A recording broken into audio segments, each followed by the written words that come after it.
Hi everyone, this is Deepika. Welcome back. I hope कि आप सभी बहुत अच्छे होंगे। एक बार फिर से स्वागत है स्टडी विद कंफर्ट में। आज के लेक्चर में हम लोग रॉबर्ट नॉजिक की जो इंटाइटलमेंट थ्योरी है इसको डिटेल में समझेंगे। इसके प्रीवियस वीडियो में हम लोगों ने रॉबर्ट नॉजिक के जो overall political ideas and political thoughts थे उसको डिस्कस किया था। ये आज का जो लेक्चर है वो कम्प्लीटली किस पर फोकस रहने वाला है? Entitlement theory of Robert Nozick. तो अगर आपको रॉबर्ट नॉजिक की इंटाइटलमेंट थ्योरी को समझना है तो ये वीडियो आपके लिए बहुत इंपॉर्टेंट होने वाला है, जिसमें हम बहुत ही डिटेल में पढ़ने वाले हैं जो इंटाइटलमेंट थ्योरी रॉबर्ट नॉजिक के द्वारा दी गई, जिसमें 3 इंपॉर्टेंट प्रिंसिपल्स हम पढ़ेंगे। Principal of just acquisition, principle of just transfer and the principal of rectification of injustice. तो ये काफ़ी इंपॉर्टेंट, काफ़ी डिटेल लेक्चर रहने वाला है entitlement theory of Robert Nozick. And I hope कि आपको इसको पढ़कर बहुत मज़ा आने वाला है। ओके, तो हम शुरुआत करेंगे एक ब्रीफ इंट्रोडक्शन के साथ में यहाँ पर रॉबर्ट नॉजिक के। उसके पहले there is a brief about me. अगर आप नए हैं इस चैनल में तो मैं आपसे हम्बल रिक्वेस्ट करूँगी कि प्लीज़ गाइस चैनल को सब्सक्राइब ज़रूर करिएगा, बेल आइकन प्रेस करिएगा जिससे कि नए लेक्चर्स की नोटिफिकेशन आप तक पहुंच सके। आप चैनल की प्लेलिस्ट को एक्सेस करोगे और चेकआउट करोगे तो आप ये देखेंगे कि यहाँ पर कंप्लीट सेपरेट प्लेलिस्ट बनाई गई हैं अकॉर्डिंग टू योर कन्वीनियंस। जैसे कि इंटरनेशनल रिलेशन में एक सेपरेट हम लोगों ने प्लेलिस्ट बना रखी है, कंपैरेटिव पॉलिटिक्स, पब्लिक एडमिनिस्ट्रेशन, उसी तरीके से western political thought, Indian political thought. तो यहाँ पर आपको ये कंप्लीट सेपरेट प्लेलिस्ट मिल जाएंगी और अपने नीड के अकॉर्डिंग, अपने सिलेबस के अकॉर्डिंग इन प्लेलिस्ट को आप एक्सेस कर सकते हो। तो बेल आइकन ज़रूर प्रेस करिएगा। हम लोग डेली एक लेक्चर लेते हैं पॉलिटिकल साइंस से रिलेटेड, तो ये आपके लिए बहुत ही फ्रूटफुल होने वाला है ये जो लेक्चर्स हैं। तो अगर हम डिस्कस करें रॉबर्ट नॉजिक को, यहाँ पर इंटाइटलमेंट थ्योरी को, तो सबसे इम्पॉर्टेंट ये है कि जो रॉबर्ट नॉजिक की बुक है अनार्की, स्टेट एंड यूटोपिया, जिसको मैंने प्रीवियस वीडियो में भी काफ़ी डिटेल में डिस्कस किया था, इस पर ये अपनी थ्योरी ऑफ डिस्ट्रीब्यूटिव जस्टिस देते हैं। कुछ खास प्रिंसिपल, कुछ यूनिक प्रिंसिपल रॉबर्ट नॉजिक के द्वारा दिए गए हैं अपनी डिस्ट्रीब्यूटिव जस्टिस के लिए, जो हम इसमें देखेंगे। ओके, तो एक तरीके से जो रॉबर्ट नॉजिक का ये जो थ्योरी ऑफ जस्टिस है, ये ऑल्टरनेटिव पर्सपेक्टिव प्रोवाइड करता है जस्टिस के कॉन्सेप्ट को लेकर, जो ट्रेडिशनल थ्योरीज़ हैं। तो डिस्ट्रीब्यूटिव जस्टिस की बहुत सारी ट्रेडिशनल थ्योरीज़ हैं। ओके, उन थ्योरीज़ के लिए एक ये ऑल्टरनेटिव पर्सपेक्टिव प्रोवाइड करता है। जैसे कि जो ट्रेडिशनल थ्योरी ऑफ जस्टिस है, यूटिलिटेरियनिज्म, इगैलिटेरियनिज्म, ओके, जो कहती हैं कि सोसाइटी में इक्वालिटी इस्टेब्लिश करो। ओके, तो यहाँ पर रॉबर्ट नॉजिक एक डिफरेंट, एक तरीके से यूनिक पर्सपेक्टिव प्रोवाइड करते हैं जस्टिस को लेकर, जो यूटिलिटेरियनिज्म, इगैलिटेरियनिज्म जैसी थ्योरी से बहुत ही डिफरेंट है। ओके, अब इनकी थ्योरीज़ में जो इम्पॉर्टेंट आइडियाज़ हैं वो है जैसे कि सेल्फ ऑनरशिप, ओके, इंटाइटलमेंट मतलब ऑनरशिप होना, जो रिसोर्सेज हैं, जो प्रॉपर्टी है फॉर एग्जांपल, उसकी ऑनरशिप होना, उसका इंटाइटलमेंट होना। वॉलंटरी ट्रांजेक्शन की बात करती हैं, मतलब रॉबर्ट नॉजिक ये कहते हैं कि जो प्रॉपर्टी किसी पर्सन से ली जाए, जो उसके रिसोर्सेज फोर्सफुली ना छीने जाएं, ये कैसे होने चाहिए? वॉलंटरी ट्रांजेक्शन्स पर बेस्ड होना चाहिए। देन जो हम वेल्थ या प्रॉपर्टी या रिसोर्सेज का एक्विजिशन करते हैं वो फेयर तरीके से होना चाहिए, वो जस्ट होना चाहिए, तभी वो जो आपके पास रिसोर्सेज या प्रॉपर्टी होगी वो क्या होगी? लेजिटिमेट होगी। तो ये कुछ इंपॉर्टेंट टर्मिनोलॉजी कीवर्ड्स हैं जो हम आगे डिटेल में पढ़ने वाले हैं आज के इस थ्योरी में। तो आज आते हैं हम major characteristic of the entitlement theory, जहाँ पर पहला इंपॉर्टेंट प्रिंसिपल रॉबर्ट नॉजिक ने इस्तेमाल किया है अपनी थ्योरी ऑफ जस्टिस को एक्सप्लेन करने के लिए, that is principal of just acquisition. Acquisition मतलब जब किसी चीज़ को आप क्या करते हो? ग्रैब कर रहे हो। ओके, एक तरीके से जैसे कि मान लीजिए आपने कुछ पैसों का पे किया, कुछ वैल्यू दी और आपने एक प्लॉट बनाया या आपने एक घर बनाया फॉर एग्ज़ाम्पल। ओके, ये आपने घर बनाया, तो इस घर का, इस प्लॉट का एक्विजिशन जस्ट तरीके से होना चाहिए। जस्ट तरीके से, या तो फ्री एक्सचेंज, किसी एक पर्सन ने वॉलंटरी आपको ये घर सेल किया हो तभी आपने इस घर को परचेज़ किया है। तो ए के द्वारा इस घर की सेलिंग की गई और बी के द्वारा इसे परचेज़ किया गया, तो ये क्या हुआ? फ्री एक्सचेंज हुआ, दोनों के बीच में वॉलंटरी एक्सचेंज हुआ। या तो आपको जो इनहेरिटेंस के रूप में मिले, आपके पेरेंट्स से मिले, आपके ग्रैंड पेरेंट्स के द्वारा मिले, जो आपका हक होगा, ये होता है जस्ट एक्विजिशन। ओके, अब आपने फ्री एक्सचेंज कैसे किया था? आपने कुछ पैसे कमाए थे। पैसे कैसे कमाए थे? Mixing with their labour with the natural resources. भाई आपने कुछ अपने स्किल्स डेवलप की थी, आपने मेहनत किए थे, उसके द्वारा आपने वेल्थ जनरेट की और उस वेल्थ को इस ए को दिया और उसके बदले में आपने ये प्रॉपर्टी परचेज की। सिंपल सी बात ये है। तो प्रिंसिपल ऑफ जस्ट एक्विजिशन ये कह रहा है कि आपने किसी प्रॉपर्टी को इस तरीके से एक्वायर किया है, that is free exchange, selling, buying या गिफ्ट दिया गया है या इनहेरिटेंस। ओके, और इस तरीके की एक्वायर्ड प्रॉपर्टी को हम क्या कंसीडर करते हैं? दे आर जस्ट प्रॉपर्टी, मतलब फेयर तरीके से हमने इनको एक्वायर किया है। ओके, तो इस तरीके से जो हम रिसोर्सेज को ओन कर रहे हैं वो अपनी एक तरीके से हम किस आधार पर कर रहे हैं? जस्ट एक्विजिशन के आधार पर कर रहे हैं। समझ में आ गया पहला। दूसरा है principle of just transfer. Just transfer of a property basically क्या होता है कि आपने वॉलंटरी तरीके से प्रॉपर्टी को ट्रांसफ़र किया है।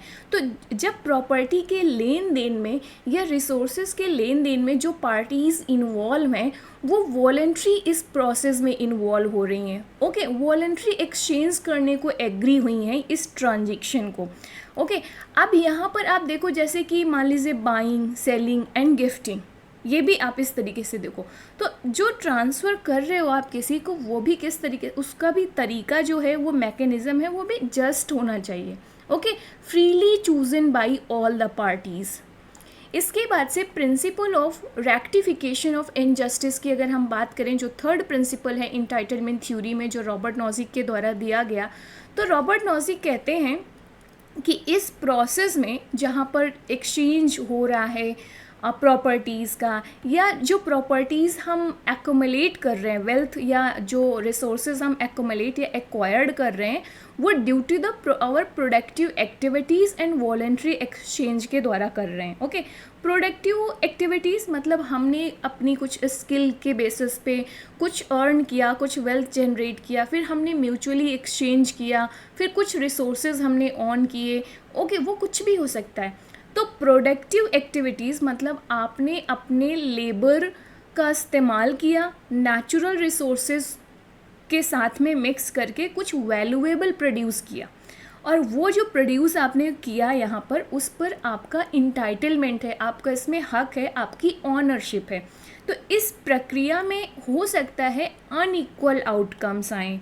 अनइक्वल आउटकम्स कैसे? जैसे मान लीजिए ये पर्सन ए है, ये पर्सन बी है, दोनों ने इक्वल तरीके से अपने लेबर का इस्तेमाल किया कुछ नेचुरल रिसोर्सेज को प्रोडक्ट में कन्वर्ट करने में। एक सिंपल सा देखते हैं। अब इसको चलो छोड़ो, आप ऐसे समझो जैसे आप और मैं हैं, हम दोनों ही साथ में आए थे कि हम एजुकेशन गेन करेंगे और हम दोनों सिविल सर्विसेज को क्वालिफाई करेंगे। ओके, अब इस पूरी प्रोसेस में हम एक्टिवली मतलब दोनों के जो प्रोडक्टिव एक्टिविटीज़ थी, आप भी 10 घंटे पढ़ रहे थे, मैं भी 10 घंटे पढ़ रही थी। ओके, लेकिन अल्टीमेटली आउटकम्स क्या आया? आपका सिलेक्शन हो जाता है सिविल सर्विसेज में और फॉर एग्जांपल मेरा सिलेक्शन नहीं होता है सिविल सर्विसेज में।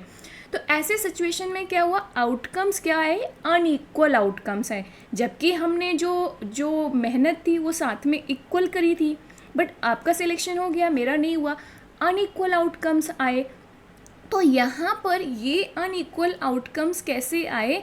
मतलब यहाँ पर ना मेरे साथ अनफेयर हुआ ना आपके साथ अनफेयर हुआ, हम दोनों को इक्वल अपॉर्चुनिटी दी गई थी, लेकिन मेरा नहीं हुआ, आपका हो गया। तो ये अनइक्वल आउटकम्स हो सकते हैं, लेकिन अगर जब तक ये जस्टली रीच्ड हैं, मतलब एक फेयर तरीके से हम इस आउटकम्स तक पहुँचे हैं, एग्ज़ाम फेयर हुआ था, हम दोनों ने पढ़ाई भी करी थी, फिर मेरा नहीं हुआ, हो कुछ रह गया था, कुछ या तो मेहनत कम करी थी या कुछ क्वेश्चंस गलत हो गए थे, आपका हो गया, बट एग्ज़ाम फेयर हुआ था। ओके, एग्ज़ाम फेयर हुआ था, कोई चीटिंग नहीं हुई थी इसमें। और इस तरीके से ये अगर हम इस आउटकम्स तक जस्ट या फेयर मैनर में पहुँचे हैं तो ये मोरली लेजिटिमेट है। मैं अब इसे ये नहीं कह सकती हूँ कि ये तो इनइक्वालिटी है, आप सिविल सर्वेंट बन गए, मैं सिविल सर्वेंट नहीं बन पाई, इनइक्वालिटी है। भाई हमें तो इक्वालिटी चाहिए, हमें भी सिविल सर्वेंट बनना है।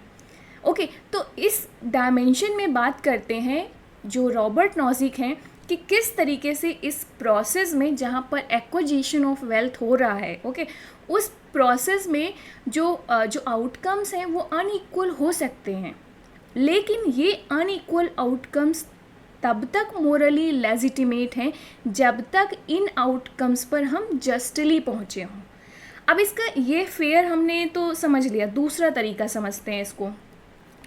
फॉर एग्ज़ाम्पल, हम दोनों ही सिविल सर्वेंट्स की एग्ज़ामिनेशन की प्रिपरेशन कर रहे थे, ओके, लेकिन जो आपका सिलेक्शन हुआ वो चीटिंग की वजह से हुआ, पेपर लीक हो गया और आपको क्वेश्चन आंसर मिल गए और आपका सिलेक्शन हो गया, मुझे नहीं मिला, मेरा नहीं हो पाया। तो अब ये जो अनइक्वल आउटकम्स यहाँ पर आए हैं, क्या वो फेयर मैनर पे आए हैं, वो जस्ट तरीके से आए हैं? नहीं आए हैं ना। तो यहाँ पर अब ये जो अनइक्वल आउटकम्स हैं ये मोरली लेजिटिमेट नहीं है। Okay, got it. तो यही जो रॉबर्ट नॉजिक है इस प्रिंसिपल को इस्तेमाल करते हैं अपनी इंटाइटलमेंट थ्योरी को एक्सप्लेन करने के लिए, जिसमें इनके तीनों प्रिंसिपल बहुत इंपॉर्टेंट है। Principle of just acquisition, principle of just transfer and principle of rectification of injustice. Got it. अब थोड़ा सा हम इसे और क्लियर करते हैं। Basic assumptions of entitlement theory अगर आप देखोगे तो सबसे इम्पॉर्टेंट आ जाता है प्रॉपर्टी राइट्स। जो इंटाइटलमेंट थ्योरी है ये अज्यूम करती है कि जो इंडिविजुअल्स हैं they have right to acquire, transfer and own a property. Okay, तो यहाँ पर आपको हर एक इंडिविजुअल को राइट है प्रॉपर्टी एक्वायर करने का, ट्रांसफ़र करने का एंड ऑनरशिप रखने का उस प्रॉपर्टी पर। लेकिन ये प्रॉपर्टी राइट्स किस पर बेस्ड होना चाहिए? इन तीनों प्रिंसिपल्स पर।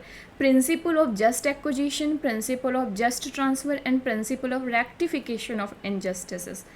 Equality before law, entitlement theory assume करती है कि everyone has equal rights before the law, everyone has the equal rights to acquire the property. हर कोई अपनी प्रोडक्टिव स्किल्स या अपनी प्रोडक्टिव एबिलिटी को यूज़ करके क्या कर सकते हैं? वेल्थ जनरेट कर सकते हैं। सबको इक्वल अपॉर्चुनिटी है।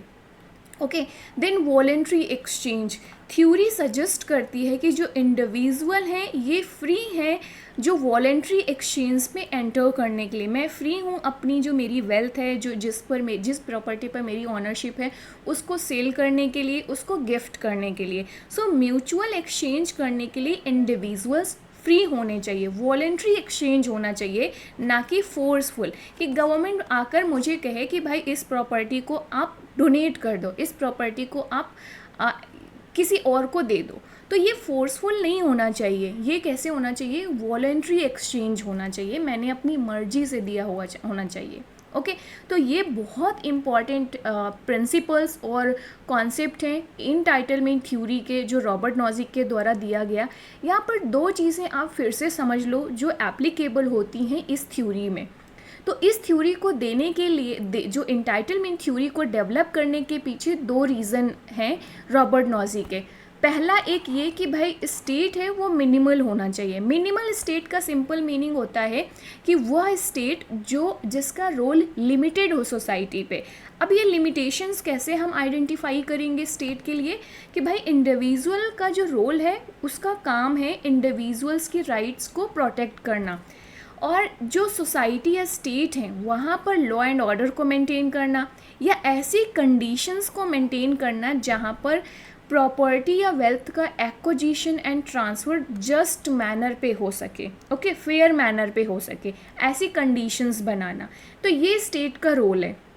ओके, दूसरा है no pattern principle. No pattern principle ये बात करता है इंटाइटलमेंट थ्योरी में कि भाई हमें जो पैटर्न प्रिंसिपल ऑफ जस्टिस हैं, पैटर्न प्रिंसिपल जैसे कि मान लीजिए हमें परफेक्ट इक्वालिटी अचीव करना है सोसाइटी में। अब ये कैसे अचीव करेंगे? स्पेसिफिक डिस्ट्रीब्यूशनल जो पैटर्न होता है उसके खिलाफ है यहाँ पर रॉबर्ट नॉजिक की इंटाइटलमेंट थ्योरी। रॉबर्ट नॉजिक कहते हैं कि जो इस तरीके का अगर जो हम डिस्ट्रीब्यूशनल पैटर्न अडॉप्ट करते हैं, राइट, ये पैटर्न हम अडॉप्ट करते हैं to achieve the perfect equality, but in the process यहाँ पर क्या होता है, जो इंडिविजुअल्स होते हैं उनके राइट्स वायलेट होते हैं। यहाँ पर लेजिटिमेसी नहीं आती है, ओके तो जिस इंडिविजुअल ने, मान लीजिए पर्सन ए है, उसने लेजिटिमेटली कुछ रिसोर्सेज को अक्वायर किया था, ओके लेकिन उसको छीना जाता है जस्ट फॉर द रीडिस्ट्रीब्यूशन, और ये क्या है, एक तरीके से ये अनफेयर है, ये अनजस्ट है। तो यहाँ पर कोई no pattern principle entitlement theory का एक डिस्टिंक्टिव फीचर्स है जो यहाँ पर इस तरीके के आइडियाज़ को रिजेक्ट करता है, जैसे कि परफेक्ट इक्वालिटी को अचीव करना, ए के पास जितनी प्रॉपर्टी है बी के पास भी उतनी प्रॉपर्टी हो, अगर ए के पास ज़्यादा है तो ए से लेकर बी को डिस्ट्रीब्यूट किया जाए। ओके तो इस तरीके के एक पैटर्न प्रिंसिपल के को रिजेक्ट किया जाता है रॉबर्ट नॉजिक के द्वारा। अगर हम एग्जाम्पल्स देखें यहाँ पर इंटाइटलमेंट थ्योरी को जो प्रैक्टिस किए जाते हैं, ओके जैसे कि मान लीजिए यहाँ पर पहला ये है कि जैसे एक ये लैंड थी, पर्सन ए आया, उसने इसको एक लैंड, एक खेती के रूप में डेवलप किया, उसमें कल्टीवेट करना शुरू किया, तो इस तरीके से वो अपनी ऑनरशिप इस पर क्लेम कर सकता है। The reason behind is this कि उसने अपना लेबर को इस्तेमाल किया यहाँ पर किसी नेचुरल रिसोर्स को प्रोडक्ट बनाने में, ओके नेचुरल रिसोर्स को प्रोडक्ट, एक वैल्यूएबल प्रोडक्ट बनाने में यहाँ पर इसने इस्तेमाल। अब जैसे सिंपल सा है, जैसे मान लीजिए जो ये पॉटरी सिस्टम होता है ना, जो सॉयल से, जो मिट्टी से के बर्तन होते हैं, फॉर एग्जांपल मिट्टी का घड़ा आपने देखा होगा जिसमें हम लोग गर्मियों में पानी पीते हैं। एज अ स्टूडेंट हम लोग फ्रिज तो अफोर्ड नहीं कर सकते, तो हम लोग क्या रखते हैं, मिट्टी का घड़ा रखते हैं। तो उस मिट्टी के घड़े से पानी पी रहे हो अगर, तो उस मिट्टी जो है वो क्या है, नेचुरल रिसोर्स है सॉयल, और उस सॉयल का यूज़ करके उसमें वाटर को मिक्स करके उसे एक शेप दिया गया। अब उसमें जिसने शेप दिया उसको, ओके उसने अपनी लेबर का इस्तेमाल किया, इन नेचुरल रिसोर्सेज को इस्तेमाल किया और एक वैल्यूएबल प्रोडक्ट बनाया, दैट इज़ घड़ा। ओके अब यहाँ पर उस घड़े की ऑनरशिप किसके पास हो गई, इस पर्सन के पास हो गई। अब ये पर्सन मार्केट में जाएगा और इस अपने जो प्रोडक्ट है इसको सेल करके कुछ वैल्यू अचीव करेगा। ओके तो ये आप समझ में आ गए कि किस तरीके से आप जो फर्स्ट उसे कल्टीवेट कर रहा है, फर्स्ट जो मैन्युफैक्चर कर रहा है वो उसकी ऑनरशिप को क्लेम कर सकता है।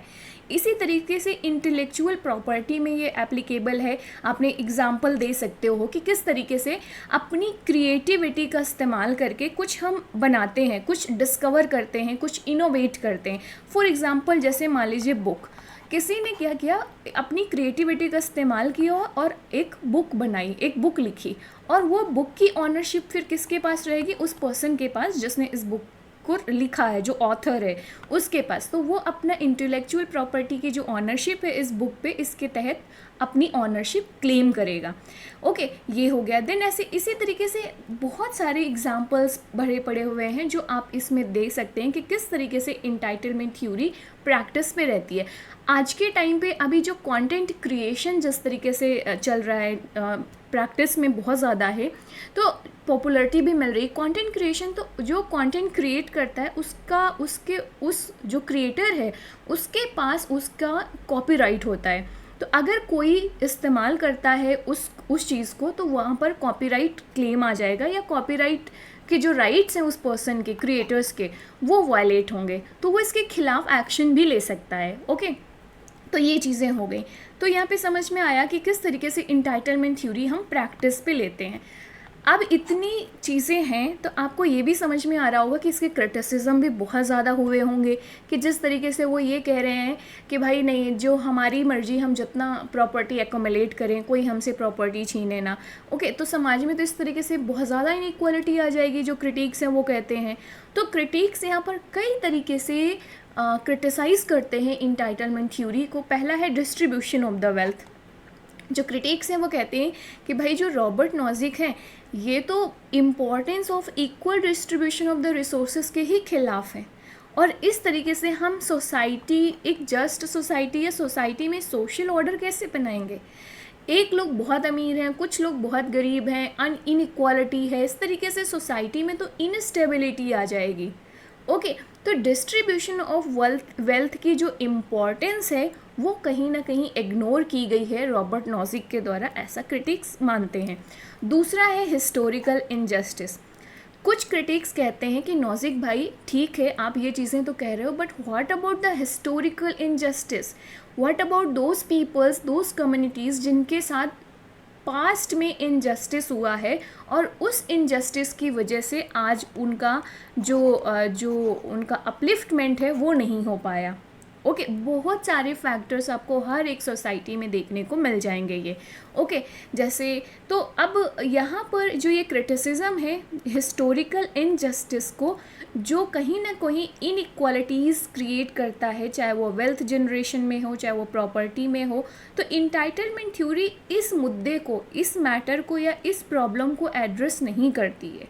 जो हिस्टोरिकल इनजस्टिसेस के द्वारा इनइक्वालिटीज़ क्रिएट हुई हैं उसके लिए कोई सोल्यूशन प्रोवाइड नहीं करती है इंटाइटलमेंट थ्योरी। और रीडिस्ट्रीब्यूशन के प्रोसेस के द्वारा कहीं ना कहीं हिस्टोरिकल इनजस्टिस को क्या किया जाता है, करेक्ट करने की कोशिश की जाती है, ऐसा क्रिटिक्स मानते हैं, जो आपको इंटाइटलमेंट थ्योरी में नहीं मिलेगा, क्योंकि इंटाइटलमेंट थ्योरी रीडिस्ट्रीब्यूशन पॉलिसी को चैलेंज करते हैं या क्रिटिसाइज करते हैं। देन एक्सप्लॉयटेशन, कुछ क्रिटिक्स का मानना है कि जो इंटाइटलमेंट थ्योरी है वो हो सकता है लोगों का एक्सप्लॉयटेशन अलाउ करे through the voluntary exchange under certain condition. कुछ ऐसी कंडीशंस, मतलब ऐसी आर्टिफिशियल कंडीशन क्रिएट कर दिया जाए जो ऊपर से तो देखने को लगे कि हाँ वॉलंटरी एक्सचेंज हो रहा है, बट इनडायरेक्टली कहीं ना कहीं कुछ फोर्सेस ऐसे काम कर रहे हों जो उस पर्सन को प्रेशराइज कर रहे होंगे, ऐसी कंडीशन क्रिएट कर रहे होंगे जो उस पर्सन को वो सेल करना पड़े या उस एक्सचेंज में पार्टिसिपेट करना पड़ जाए। ओके, नेक्स्ट है इंटाइटलमेंट थ्योरी। यहाँ पर बहुत सारे क्रिटिसिज्म मिले, आपने देख लिया, और इस तरीके से जो क्रिटिक्स हैं वो कहते हैं कि सोसाइटी में तो एक्सट्रीम इनइक्वालिटीज़ आ जाएगी। ओके, तो कहीं ना कहीं हमें जो रिसोर्सेज का डिस्ट्रीब्यूशन है वो करना ही पड़ेगा। तो ये तो हो गया क्रिटिसिज्म। अब इन क्रिटिसिज्म को रिस्पॉन्स कैसे दिया गया रॉबर्ट नॉजिक के द्वारा।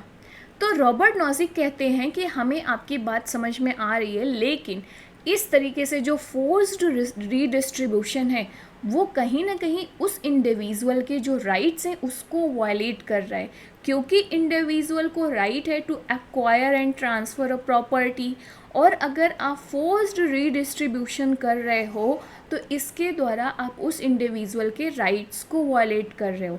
अब उसके राइट्स को आप कैसे प्रोटेक्ट करोगे, ये भी तो एक क्वेश्चन है। दूसरा है compensation for the historical injustices. तो रॉबर्ट नॉजिक कहते हैं कि रही बात हिस्टोरिकल इनजस्टिसेस की, तो यहाँ पर इनजस्टिस का जो कॉम्पनसेशन है वो उन लोगों के द्वारा या उन सिस्टम के द्वारा या उन इंस्टीट्यूशंस के द्वारा दिया जाना चाहिए जो इसके लिए कमिट करते हैं। जैसे मान लीजिए कोई डेमोक्रेटिक इंस्टीट्यूशंस होते हैं बहुत सारे, वो कहते हैं, जो वेलफेयर इंस्टीट्यूशंस होते हैं वो कहते हैं कि हम समाज में इक्वालिटी लाएंगे और इनजस्टिसेस को दूर करेंगे। तो यहाँ पर रॉबर्ट नॉजिक कह रहे हैं कि जो कमिटमेंट कर रहा है कि वो समाज में इक्वालिटी लाएगा वो कॉम्पनसेट करे उस चीज़ को, वो उस इंस्टीट्यूशन की जिम्मेदारी है कि इसको कैसे कॉम्पनसेट करते हैं, या उस पॉलिटिकल सिस्टम या उस सोशल सिस्टम की जिम्मेदारी है कि इसको कैसे कॉम्पनसेट करें जो कमिटमेंट दिखा रहे हैं, ना कि वो इंडिविजुअल्स जिन्होंने प्रॉपर्टी को अपनी मेहनत से, अपनी लेबर का इस्तेमाल करके एक्वायर किया है, वो लोग इसके लिए ज़िम्मेदार नहीं हैं कि जो हिस्टोरिकल इनजस्टिसेस को कॉम्पनसेट करें। वॉलेंट्री एक्सचेंज, तो यहाँ पर रॉबर्ट नॉजिक कहते हैं कि जो वॉलेंट्री एक्सचेंज है ना, वो तभी लोग उसमें शामिल होते हैं, पार्टिसिपेट होते हैं, जब उन्हें लगता है कि इस ट्रांजेक्शन से उन्हें बेहतर रिजल्ट्स मिलेंगे या और बेटर सिचुएशन होगी उनकी। तो यहाँ पर ये एक्सप्लॉयटेशन वाली कोई चीज़ नहीं आएगी। ओके, तो इस तरीके से रॉबर्ट नॉजिक ने रिस्पॉन्सेस दिए क्रिटिसिज्म को। अब आप मुझे कमेंट करके बताइएगा आप कितना एग्री हैं इन रिस्पॉन्सेस के साथ में, आप क्रिटिक्स के साथ में हैं या फिर आप रॉबर्ट नॉजिक जो ये रिस्पॉन्सेस दे रहे हैं क्रिटिसिज्म को उनके साथ में हैं। तो आप मुझे कमेंट करके बताइएगा कि जो रॉबर्ट नॉजिक की थ्योरी है आप उसके फेवर में हैं या आप उसके अगेंस्ट में हैं, विथ द प्रॉपर लॉजिक। आप प्रॉपर रिस्पॉन्स के साथ बताइएगा कि हाँ आप फेवर में हैं तो क्यों हैं, अगेंस्ट में हैं तो क्यों हैं, क्योंकि अभी इतनी अंडरस्टैंडिंग आपको डेवलप हो गई होगी, यहाँ पे क्रिटिसिज्म समझ में आए होंगे और फिर रॉबर्ट नॉजिक का जो स्टैंड है वो भी समझ में आ गया होगा। तो अभी बेटर आप अपना ओपिनियन शेप कर सकते हैं regarding to the entitlement theory कि मॉडर्न सोसाइटी में कैसे प्रैक्टिस हो रही है। तो प्लीज़ कमेंट करिएगा। आप में से बहुत सारे स्टूडेंट बहुत अच्छे अच्छे कमेंट्स करते हैं, बहुत अच्छा ओपिनियन शेयर करते हैं, बहुत ही वैल्यूएबल होता है। और इस तरीके से आपका जो शेयरिंग ऑफ ओपिनियन है ना, वो हम लोग के नॉलेज को एनरिच करता है। मुझे भी बहुत सारे पर्सपेक्टिव्स जानने को मिलते हैं और ये बहुत ही इम्पॉर्टेंट है। तो प्लीज़ मेरी रिक्वेस्ट है आपसे कि इसमें पार्टिसिपेट ज़रूर करिएगा। आप मुझे कमेंट करके अपना ओपिनियन ज़रूर शेयर करिएगा। Okay, application of entitlement theory in modern society देखें तो आप देखोगे कि सिविल लिबर्टीज़, कहीं ना कहीं इंटाइटलमेंट थ्योरी मॉडर्न टाइम पे इंडिविजुअल्स के राइट्स को सपोर्ट करती है, प्रोटेक्ट करती है। दूसरा, capitalism and free market, modern society का बहुत इंपॉर्टेंट फीचर है कैपिटलिज्म एंड फ्री मार्केट। और इंटाइटलमेंट थ्योरी कहीं ना कहीं फाउंडेशन रखती है फ्री मार्केट और कैपिटलिज्म की, जहाँ पर इंडिविजुअल्स फ्रीली ट्रेड कर सकते हैं, अर्न कर सकते हैं एंड प्रॉपर्टी ओन कर सकते हैं। Then intellectual property right, copyright, जो ये सारे जो इंटेंजिबल ऑनरशिप होती है ना, टैंजिबल क्या होता है, जो फिजिकल फॉर्म में प्रेजेंट होता है, जैसे मान लीजिए लैंड। इनटैंजिबल रिसोर्सेज क्या होते हैं, जो फिजिकल फॉर्म में नहीं है, जैसे कि मान लीजिए आपका नॉलेज, आपका एक्सपीरियंस, आपके स्किल्स, ये इनटैंजिबल है। तो इंटेलेक्चुअल प्रॉपर्टी लॉ, चाहे वो टैंजिबल प्रॉपर्टी के लिए हो या इनटैंजिबल प्रॉपर्टी के लिए हो, ये प्रमोट करता है, अगर आपके पास ऑनरशिप है, इसका आपको फ़ायदा भी मिल रहा है, तो लोगों में क्रिएटिविटी और इनोवेशन को प्रमोट करता है, क्योंकि लोगों की जो क्रिएटिविटी और इनोवेशन है उसको रिवॉर्ड मिल रहा है, यहाँ पर उसको कुछ वेल्थ जनरेशन मिल रही है, वो प्रॉपर्टीज़ की ऑनरशिप रख रहा है, या उस पर्टिकुलर वैल्यूएबल प्रोडक्ट या क्रिएशन की ऑनरशिप रख रहा है, जैसे कि मान लीजिए बुक हो गई, ओके, कंटेंट क्रिएशन हो गया। तो इससे क्या होगा आपको यहाँ, अब जैसे कोविड-19 के दौरान जो वैक्सीन बनाई गई थी, उस वैक्सीन को जिसने इनोवेट किया था, उसकी ऑनरशिप, उसकी इंटेलेक्चुअल प्रॉपर्टी राइट उस पर्सन के पास होंगे ना। मुझे कमेंट करके बताइएगा इंडिया में जो कोविड वैक्सीन्स का इनोवेशन कैसे हुआ था, कुछ नाम बहुत ज़्यादा हाईलाइट हुए थे उस टाइम, मुझे मेंशन करिएगा। ओके, तो ये हो गया आज का इंटाइटलमेंट थ्योरी का लेक्चर। आई होप कि आपको बहुत इंटरेस्टिंग लगा होगा। और अब इस सेशन को हम कंक्लूड करते हैं कि हमने क्या क्या पढ़ा। तो entitlement theory of Robert Nozick किस पर बेस्ड है, just acquisition and just transfer of the property. यहाँ पर वो वॉलेंट्री एक्सचेंज पर सबसे ज़्यादा फोकस करते हैं कि किस तरीके से जो एक्सचेंज हो, जो सेलिंग हो, वो जैसे मान लीजिए रिसोर्सेज को एक्सचेंज करते हैं ना, ऑनरशिप है, वो म्यूचुअल तरीके से होना चाहिए, वो वॉलेंट्री इंटरैक्शंस के द्वारा होना चाहिए, ना कि फोर्सफुली। अगर आप रीडिस्ट्रीब्यूटिव मेजर्स लेते हो तो ये कहीं ना कहीं फोर्सफुली है एक्सचेंज करना। ओके, तो इस तरीके से जो रॉबर्ट नॉजिक की थ्योरी है, इंटाइटलमेंट थ्योरी, एक सिग्निफिकेंट रोल प्ले करती है in shaping the debates about the morality of wealth and resource distribution with in the societies. Okay, तो ये थे इंटाइटलमेंट थ्योरी। प्लीज़ कमेंट करके बताइएगा आज का लेक्चर कैसा लगा और अपना ओपिनियन शेयर करना मत भूलिएगा about the entitlement theory of Robert Nozick. And please अगर लेक्चर पसंद आया होगा तो लेक्चर को लाइक ज़रूर करिएगा गाइज़, एंड अपने फ्रेंड्स के साथ शेयर करिएगा, चैनल को सब्सक्राइब करिएगा। आपको लाइक, शेयर एंड सब्सक्राइब करने में आपकी कोई कॉस्ट नहीं लग रही है, so please do it guys, it's a humble request. बाकी आप सुपर थैंक्स का भी फीचर इस्तेमाल कर सकते हो अगर आप चैनल की ग्रोथ में कुछ कॉन्ट्रीब्यूशन करना चाहते हैं, voluntary. Okay, I am not forcing you, so I believe in the voluntary exchange here. तो अगर आप अपनी मर्जी से कुछ कंट्रीब्यूट करना चाहते हो इस चैनल की ग्रोथ में, ताकि हम लोग बेटर रिसोर्सेज और एक्युमुलेट कर सके और बेटर क्वालिटी कंटेंट क्रिएट कर सके, तो इसके लिए आपका जो कंट्रीब्यूशन है काफ़ी वैल्यूएबल हो सकता है मेरे लिए। तो आप जो सुपर थैंक्स का फीचर है उसे भी आप यूज़ कर सकते हो, अपने फ्रेंड्स को भी बोल सकते हो। So thanks for watching, see you in the next video, bye bye, take care, keep learning, keep exploring.